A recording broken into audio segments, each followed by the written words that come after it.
Ovulation हुआ, उसके बाद क्या होता है कि 22वां-23वां दिन जाके बच्चा इम्प्लांट होता है। तो हमारा जो मेथड जो है हमारा डिलीवरी का डेट निकालने का, तो हमारा कि 280 दिन जब होता है, और अगर ओव्यूलेशन से जाने कि किस दिन इसका ये हुआ है तो 266 दिन। तो हमारा टोटल 9 मंथ और 7 डेज़ हमारा जो टाइमिंग होता है वो होता है कब से, आपका जो पीरियड जिस दिन आया है उसका पहला दिन। तो जैसे इनको लग रहा है कि मेरा 25 जुलाई को आया है, भले ही वो 5 दिन रहे, 6 दिन, 10 दिन रहे, तो ये 25 जुलाई का डेट आपका जो है ना वो LMP कहलाता है, लास्ट मेंस्ट्रुअल पीरियड का फर्स्ट डे। और उसी हिसाब से आपका डेट जो है वो आ रहा है 1 मई को। ठीक है, अब इसमें क्या होता है कि कुछ नहीं करना है, वो एग्जैक्टली बच्चा 40 सप्ताह पेट में रहता है। ठीक है, लेकिन चूंकि सीजेरियन होता है तो हम लोग क्या करते हैं कि समय से 2 सप्ताह पहले या कभी कभी 3 सप्ताह पहले, 37 सप्ताह के पहले अगर किसी कारण से नॉर्मली हो जाए या हमको प्लान करके करना पड़े, तो 37 वीक से पहले जो बेबी डिलीवर करते हैं तो उसका जो होता है ना प्री टर्म बोलते हैं कि समय से पहले हो जाता है। और रियल जो टाइमिंग होता है वो 37 to 40 वीक्स होता है। कभी कभी ऐसा भी होता है कि 40 वीक्स भी पार कर गया, आपका जो है 1 मई पार कर जाएगा, पता चलेगा कि ना तो कोई दर्द हो रहा है ना कुछ हो रहा है, तो वो पोस्ट डेटेड में चला जाता है। तो ये जो डेट का कन्फ्यूज़न है, कन्फ्यूज़न तब होता है जब आपको याद नहीं है टाइमिंग, ये इंपॉर्टेंट बात है। एग्जैक्टली आपको अगर याद है तो हमें कोई कंफ्यूजन नहीं होती है। प्रॉब्लम क्या है मैम कि सर 25 को होगा ना, तो अगला बार 20 को होगा, अगला बार 15 को होगा, मतलब इसका 5 डे मतलब प्रीवियस होता है। तो ये एकदम नेचुरल चीज़ है, ऐसा नहीं है। ये साइकिल इसको नॉर्मली बोलते हैं। ऐसे नॉर्मली 28 डेज के साइकिल पर सब आता है, लेकिन अगर हमारा 22 डेज के बाद कभी भी आता है, 22 दिन के बाद, समझ रहे हैं, तो वो भी मेरा नॉर्मली होता है। 22 दिन से लेकर 35 डेज तक का अगर पीरियड, हाँ उससे ज़्यादा अगर लेट हो गया या 22 दिन के पहले आ गया, तब हम लोग समझते हैं कि इसका जो है ना प्रॉब्लम है वो मेंस्ट्रुएशन का। ठीक है ना, तो कुछ नहीं, आपका सब चीज़ क्लियर है। हाँ, ये कभी कभी होता है कि 1 महीने का गैप हो जाता है, अब लगता है कि उस तारीख को मेरा डेट आया या उस तारीख को मेरा डेट नहीं आया, कन्फ्यूज़न यहाँ है। तो इसीलिए हम लोग बोलते हैं भाई जब भी फर्टिलिटी एज में रहो, अपना डेट को एकदम कैलेंडर में नोट करके रखो। अगर दिक्कत भी होती है तो हम लोग का ना सीरियल अल्ट्रासाउंड होता है, जैसे अभी हम लोग आज फर्स्ट करेंगे इसका, ठीक है, तो वो हमारा अल्ट्रासाउंड से भी हम लोग कोरिलेट कर लेते हैं।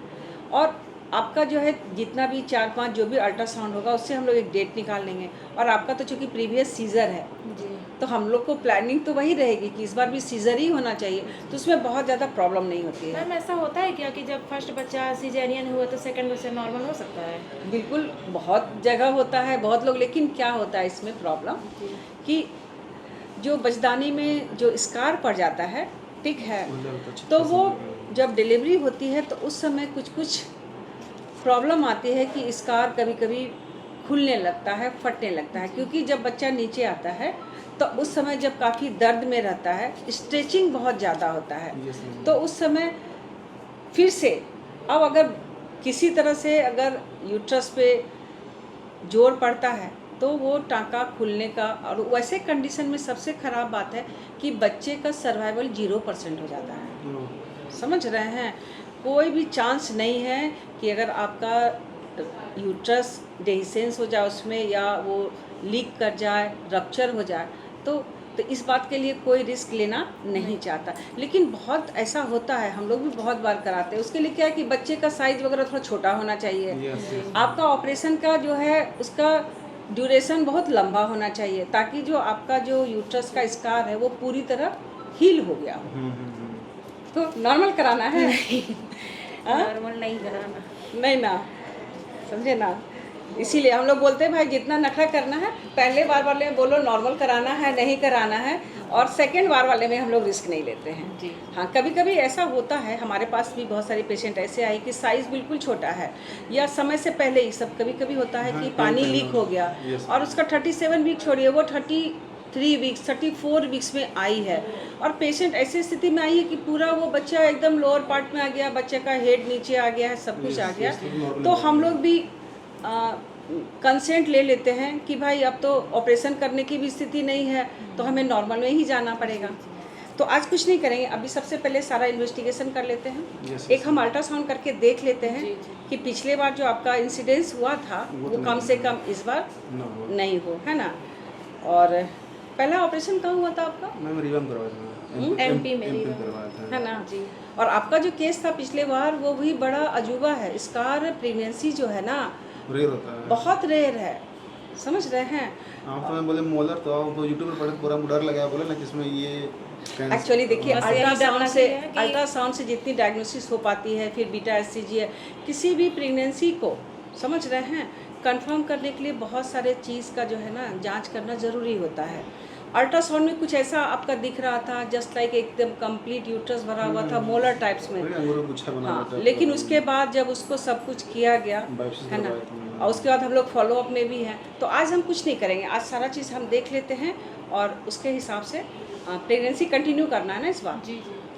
चलो ठीक है, तो उस बार जांच भी हम लोग चाहते ही थे हो जाए, बट ऐसी कंडीशन हो गई कि बच्चा पेट में चिपक गया, ऐसा सब बोले तो हम लोग कहेंगे नहीं, चलो ठीक है। पिछले बार तो कहीं धड़कन भी नहीं था ना। जी। सबसे इम्पोर्टेंट बात है कि पिछले बार जब आपका कार्डियक एक्टिविटी नहीं था तो वो एक अलग इंडिकेशन हो जाता है कि उसमें हम तो कंटिन्यू कर ही नहीं सकते और हैं। इसको हो गया। हाँ, लेकिन आपका अल्ट्रासाउंड का पिक्चर बाहर भी मैंने कराया था, उसमें बीटा एससीजी से भी कंफर्म कराया गया था। हालांकि Yes, वो ma'am। आपका मोलर प्रेगनेंसी नहीं था, वो प्रेगनेंसी जो था वो स्कार एरिया में बहुत ज़्यादा। अच्छा मैम, ऐसा तो नहीं मैम किसी को बता रहे थे कि बहुआ था ना, वो सूर्य से करने लगे तो उसको उस पर उछल गया, ऐसा तो नहीं मतलब वो अंदर में वो उसका कार्डियक एक्टिविटी बंद हो गया होगा, मे भी ऐसा तो नहीं होता है। देखिए बच्चा का कार्डियक एक्टिविटी जो है ना बहुत कारण से होता है। नॉर्मली ये जेनेटिक होता है, सब कुछ होता है, लेकिन कहे ना कि हल्का फुल्का चोट लगने से या पेट पे किसी के चढ़ने से नहीं होता है। लेकिन माइट भी कभी कभी ऐसा हो सकता है कि डायरेक्ट हिट हो गया हो। बोले कि डायरेक्ट जोर से उछला था तो पूरे एकदम बहुत पेन हुआ था पिछले बार ना। करवट लेके सोए थे तब पर भी कूद गया था। लेकिन देखिए एक बात है कि पॉसिबिलिटी है ट्रॉमा के केसेस में कभी कभी बच्चा का, लेकिन आपका उसके पहले मेन बात है कि आपका उसके पहले का कंफर्मेशन नहीं था कि पहले धड़कन था और बाद में नहीं हुआ, तो हाउ कैन यू से हाँ एक्चुअली मैंने लेट कर दिया था आना 3 मंथ।